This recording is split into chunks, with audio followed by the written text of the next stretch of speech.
Hello students, chemistry class 12 target paper. और ये target paper किन के लिए है? एक तो सबसे पहले तो एनुअल 2026 में जो पेपर देंगे उनके लिए, वो स्टूडेंट जो अगर सप्ली दे रहे हैं 2025 के दिसंबर में, अगर ये गेस्ट पेपर देखते हैं उसके लिए भी है ये। दूसरा वो जो इम्प्रूवमेंट करेंगे, जो इम्प्रूवमेंट के पेपर देंगे 2026 में, उनके लिए भी है। और कोई अगर एनुअल के अंदर सप्ली देना चाह रहा है, एनुअल में अपनी सप्ली अगर अटेम्प्ट करना चाह रहा है, तो ये गेस्ट पेपर उसके लिए भी है। तो हर कोई इस गेस्ट पेपर से फ़ायदा हासिल कर सकता है जो मैंने मेंशन किया। सही है। अच्छा, सबसे पहले तो इस गेस्ट पेपर का इंट्रोडक्शन मैं आपको दे दूं कि गेस्ट पेपर में आपको मैंने क्या बताया है। जितने भी क्वेश्चन आंसर्स हैं इंपॉर्टेंट सारे मेंशन किए हैं। दूसरे इक्वेशंस वगैरह हैं उनको मैंने सेपरेटली मेंशन किया है जिनको आपको करना है।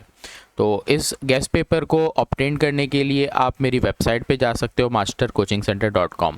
लेकिन जब तक आप इस गेस्ट पेपर की प्रॉपर वीडियो को नहीं देखोगे, चीज़ें नहीं समझोगे, आपके लिए ये गेस्ट पेपर इतना फ़ायदेमंद नहीं देगा। तो कंप्लीट वीडियो को देखो।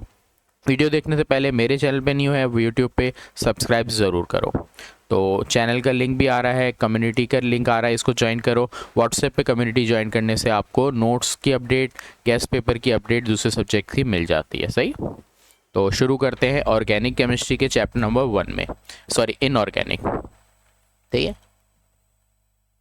ये इनऑर्गेनिक का चैप्टर है। तो इनऑर्गेनिक के चैप्टर हमारे पास थोड़े से लिमिटेड है। चैप्टर 1-2 से सबसे ज़्यादा मटेरियल आता है और लास्ट के 2 चैप्टर हैं जो इनऑर्गेनिक में काउंट हैं। तो ये 4 चैप्टर से इनऑर्गेनिक में मटेरियल आता है। सही। तो चैप्टर नंबर 1 में अगर मैं बात करूँ तो ये 2 लॉन्ग के सवाल हैं, इनको आप अच्छे से लर्न करो। और बाकी ये 2 शॉर्ट के सवाल हैं।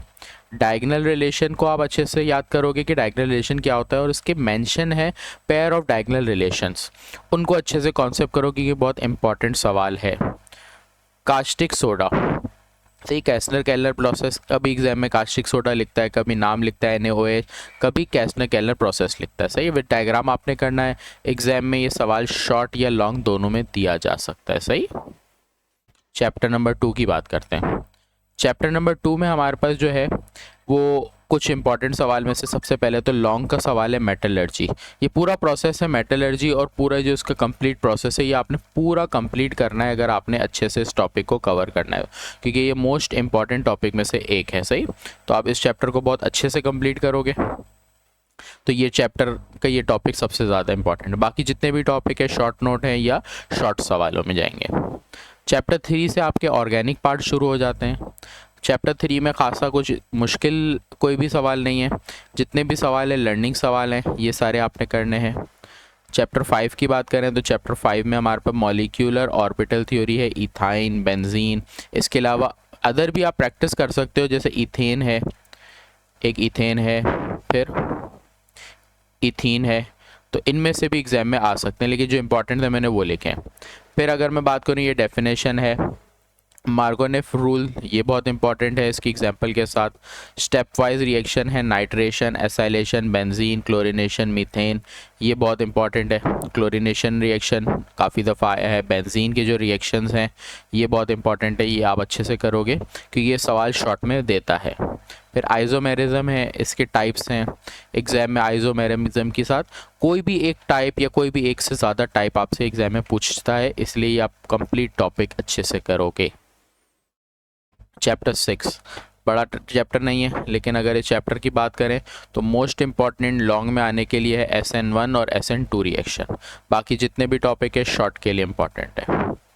एल्कोहल के चैप्टर से बात करें तो एल्कोहल में हमारे पास क्लासिफिकेशन का एक सवाल है। फिर फिनोल से रिलेटेड सवाल है कि इसकी क्लासिफिकेशन, इसकी preparation equation, Downs process sodium, ये केमिकल इक्वेशंस और इनकी प्रोसेस की ये अच्छे से करनी है। चैप्टर 8 छोटा सा चैप्टर है, ज़्यादा सवाल नहीं है। डिफरेंशिएट बिटवीन एल्डिहाइड और कीटोन में क्या डिफरेंशिएट होता है। फिर उसके बाद सिंपल केमिकल इक्वेशन से इसको डिफाइन करना है। डिफरेंशिएट बिटवीन दिया हुआ ये, तो ये आप अच्छे से करोगे। तो ये मैंने 2 दफ़ा लिख दिया एल्डिहाइड कीटोन, ये एक ही दफ़ा देखो। सही। चैप्टर 9 ज़्यादा इंपॉर्टेंट सवाल नहीं, क्योंकि इसमें फिर फंक्शनल ग्रुप वाले, स्ट्रक्चर वाले और सवाल आते हैं, इसलिए से थ्योरी वाइज एक ही सवाल बना है। चैप्टर 10 यहाँ पर हमारे पास ये डिफाइन द फॉलोइंग टर्म है, कार्बोहाइड्रेट, लैक्टोज, ग्लूकोज, फ्रुक्टोज, ये इंपॉर्टेंट है, इनके शॉर्ट नोट में एग्जाम में देता है इंपॉर्टेंट। इंडस्ट्रियल केमिस्ट्री ये हमारे इनऑर्गेनिक के पार्ट में है। तो ये जितने भी इनऑर्गेनिक के सवाल है जिसमें पॉलीमराइजेशन, पॉलीमर्स, पीवीसी, नायलॉन ये हो गया, फिर डेफिनेशन है, यूजेस हैं, ये पीछे भी पेपर में लास्ट ईयर आए हैं। एनवायरमेंटल केमिस्ट्री हो गया, ये चैप्टर में हमारे पास कैटेलिक कन्वर्टर का इंपॉर्टेंट सवाल है। शॉर्ट नोट में हमारा ग्लोबल वार्मिंग है, इंडस्ट्रियल स्मॉग है, ये इंपॉर्टेंट है। डेप्लीशन ऑफ ओजोन लेयर है, ये इंपॉर्टेंट सवाल है। चैप्टर 13 NMR स्पेक्ट्रोस्कोपी, ये बहुत इंपॉर्टेंट है। स्पेक्ट्रोस्कोपी के इसी के टॉपिक है, ये दोनों इंपॉर्टेंट है। तो ये एप्लीकेशन वाला थोड़ा कम इंपॉर्टेंट है, लेकिन लर्निंग के हिसाब से आप ये भी करोगे। केमिस्ट्री में 50% से कम या 50% तक थ्योरी आती है और बाकी 50% पेपर में जो चीज़ें नज़र आती है वो इक्वेशंस हैं। अगर आप बोलो कि इक्वेशंस रीजनिंग क्वेश्चंस को करे बगैर हम पेपर निकाल लें तो थोड़ा मुश्किल हो जाता है, बच्चे सिर्फ थ्योरी करके जाते हैं जिसकी वजह से पेपर रुक जाता है। तो दोनों चीज़ें करना ज़रूरी है। ये थोड़ा रीजनिंग इक्वेशन प्रैक्टिस टाइप सवाल होता है, इसलिए इसमें आपको चीज़ें मैंने ज़्यादा दी है। तो जितनी भी चीज़ें या अनसॉल्व दी है या आप खुद ढूंढ के प्रैक्टिस करो, बुक से सारी चीज़ें निकाल के करोगे, फिर उसको याद करोगे तब होगा। केमिकल फार्मूलाज दिए हुए हैं, फिर केमिकल इक्वेशंस हैं, इनको आपको खुद ही ढूंढना है और फिर करना है। टाइम मिला इसकी सॉल्व वीडियो भी मैं बना लूँगा। तो केमिकल इक्वेशन देखो किसी भी तरह आ सकती है, वर्डिंग लिखी हुई है, सल्फ्यूरिक एसिड को रिएक्ट करना है C6H6, तो आपको ये याद होना चाहिए कि सल्फ्यूरिक एसिड होता है H2SO4, आपने H2SO4 को बेंजीन C6H6 के साथ रिएक्ट कराना है, जो चीज़ फॉर्म हो रही है। इस तरह कास्टिक सोडा का क्लोरीन के साथ SO3 react with H2SO4, magnesium metal put in boiling water के मैग्नीशियम Mg होता है, बॉइलिंग वाटर H2 होता है, इसको करेंगे क्या रिएक्शन आएगा। तो ये रिएक्शंस आपको वर्डिंग में लिखे कंप्लीट करने हैं। फिर कुछ रिएक्शन है हाफ लिखे हुए, हाफ आपको कंप्लीट करने हैं। तो एग्ज़ाम में किसी तरह भी एग्ज़ाम में आते हैं। चैप्टर 2 इसके रीजनिंग क्वेश्चंस हैं। फिर चैप्टर 2 की केमिकल इक्वेशंस हैं, ये कंप्लीट करनी है। IUPAC नेमिंग का एक सवाल एग्ज़ाम में इनऑर्गेनिक का आता है, तो ये आपने प्रॉपर करना है रूल्स के साथ।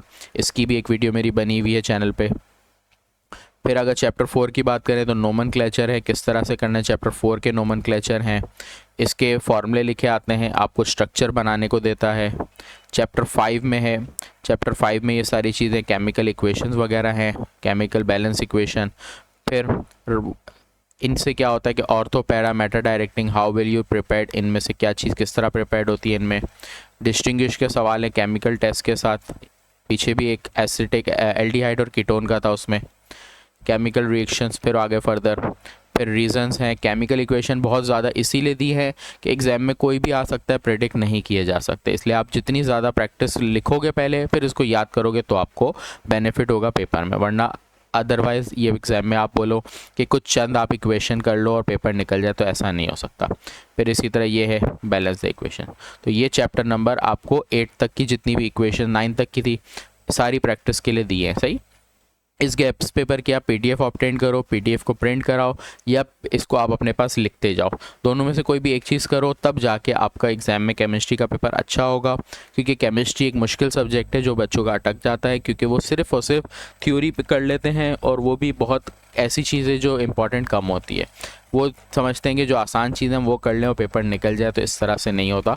जो चीज़ें हैं पेपर में थ्योरी वाइज भी करनी है, केमिकल इक्वेशंस को अच्छे से प्रैक्टिस करके लिखना होता है। न्यूमेरिकल्स की जगह एक इक्वेशन की चीज़ आ गई, न्यूमेरिकल्स नहीं है इस बार। तो ये चीज़ करोगे तब जाके आपका केमिस्ट्री का पेपर निकलेगा, वरना फिर अटक जाएगा। सही, उम्मीद है वीडियो अच्छी लगी होगी। कोई डाउट हो, क्वेरी हो तो आप मुझसे कॉन्टैक्ट करके पूछ सकते हो। अल्लाह हाफ़िज़।